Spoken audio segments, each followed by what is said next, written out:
Hi guys, welcome down here to Quest Golf Academy with myself, Rick Shiels, and I'm joined by Rob Potter, mid-handicap testing. We're going to do some testing on some drivers today. We've done irons, you can see those already on my channel. We've just tested the Callaway Great Big Bertha Epic, and now we're going to move into his brother. This is the Callaway Great Big Bertha Epic Subzero. We're going to test it on GC2 with HMT, hitting Real Pro V1s. We've got Rob's current golf club shaft in this because Rob currently uses the Callaway XR, and we've done some tests on a particular hole on the simulator software here. This is the 9th hole at Tetton Pines. When Rob tested his XR driver, he hit 1 out of 3 fairways and carried it on average of 222. We've just done the Callaway Epic driver. A review I would highly recommend you watching. Watch that, come back to this, because now we're going to move on to the Subzero. How we're going to do it, we're going to hit 3 golf shots, and then I'm going to get some feedback off Rob on looks, performance, feel/sound. Hit me, what do you think about this one? Well, clearly it's gender confused because it's a Great Big Bertha and he says it's brother. So we've got a gender confused driver. Don't worry about it. That's a man, that's Bertha. It's Bertha, it's a woman. Never mind. Bertie. But yeah, Bertie. We'll Great Big Bertha. We'll go out with Bertie. It's a hybrid. No, it's not. It's a nice looking club. Very much the same, exactly the same as the other golf club. But if it's not got the slide rule on it, it's got the weights front and back. Yeah. I quite like that idea. You know, you can have it low spin or a bit more standard spinning. I do like that. That's not as obvious of an adjustment. Yeah, I prefer stuff that's got less adjustment, as you know. Yeah. I'm more of an advocate of that, where you don't have to change stuff around. If you're gonna, you know, you got a bad swing, go fix it. Don't try and do that and then have to get readjusted again for it. Yeah.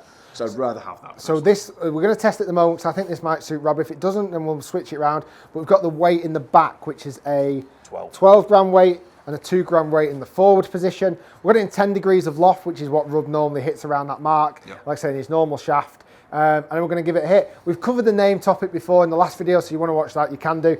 What do you think about the look behind the ball?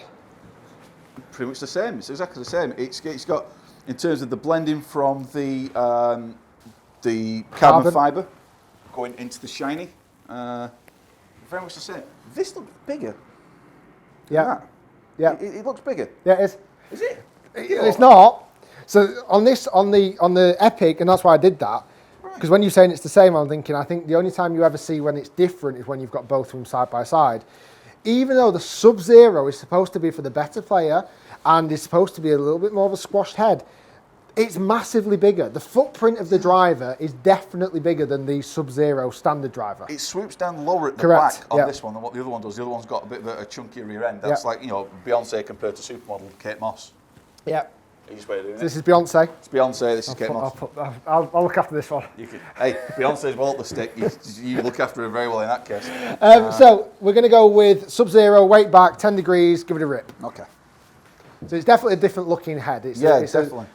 Unless you see them both side by side, you don't really appreciate that. I kind of prefer the look of this head with this sweep at the back. I much prefer the look of it. Tiger line. Is it big enough though? Absolute tiger line. Good hit. Decent hit, but it felt a bit toey actually. We'll get a bit of strike location on here as well. That was a 2-3-5 carry. It found fairway, 9.1 yards off 1500 spin. That's low. And high toe. So high toe. Thought it was. So pretty good numbers. Strike was high in the face, but apart from that, pretty spot on. Yeah. There's a. You could tell that straight away. That I could tell it, yeah. I actually knew where I hit it. I knew where I hit it on the face, if that makes sense. There's feedback from it. That was good.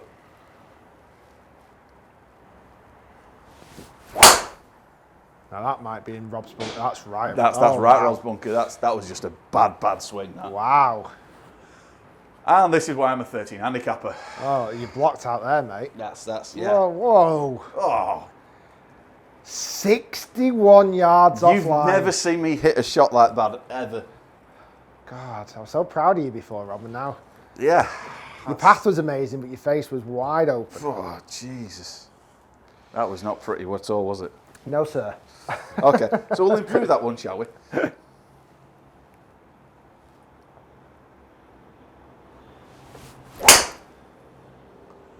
was a bit heely.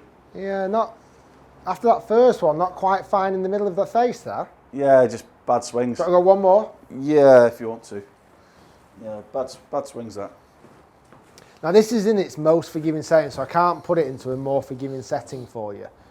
I.e. move the weight back, but really bad strike on that one. Yeah. As always, though, you've got to remember bad strikes will always, unfortunately, outweigh performance of clubs. Yeah, it's just bad swinging on me. They're not miracle workers, I'm afraid. Let's go one more.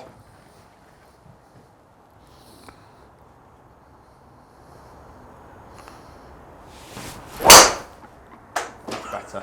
A little fadey one into that bunker, though. Yeah, fadey one in the bunker.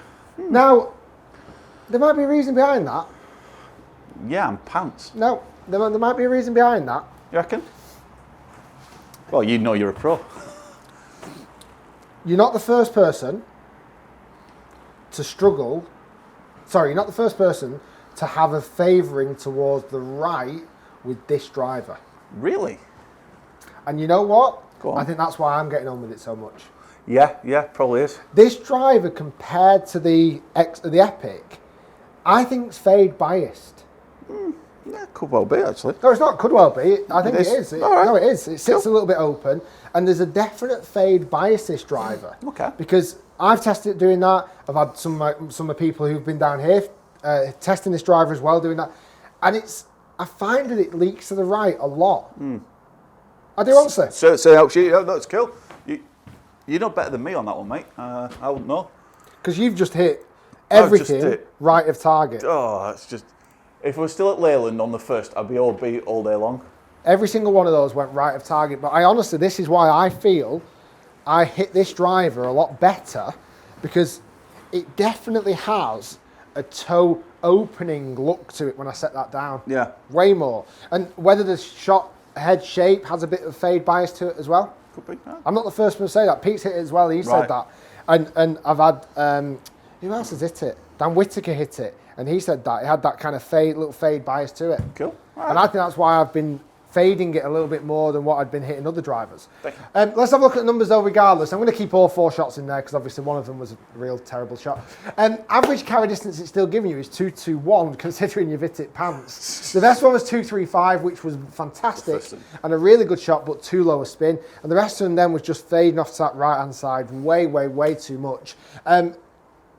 The reason why I'm saying, and I'm defending that a little bit, is that one, that's not your particular shape, a big curving shot to the right. It used to be. And every time, every single golf shot you hit there, it measured with the face considerably more open than any of the other driver shots you've hit there today. Okay.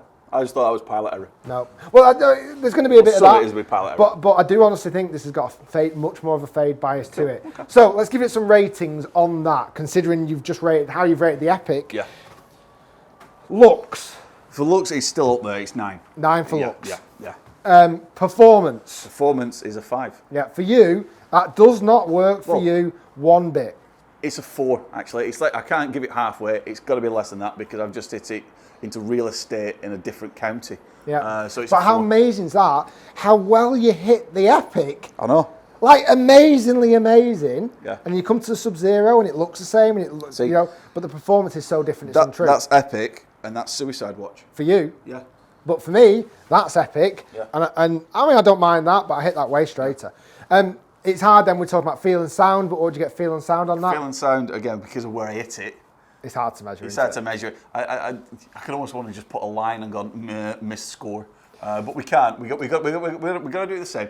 In terms of feel on that, I felt the club, I felt the ball, I felt where it was on the face. So the feel is exactly the same. Yeah, it shouldn't be much different to that. It's exactly the same as what that one. So that was a 9, wasn't it? Yeah. So on this, we have 9 for looks, 9 for feel and sound, because it is the same driver pretty much.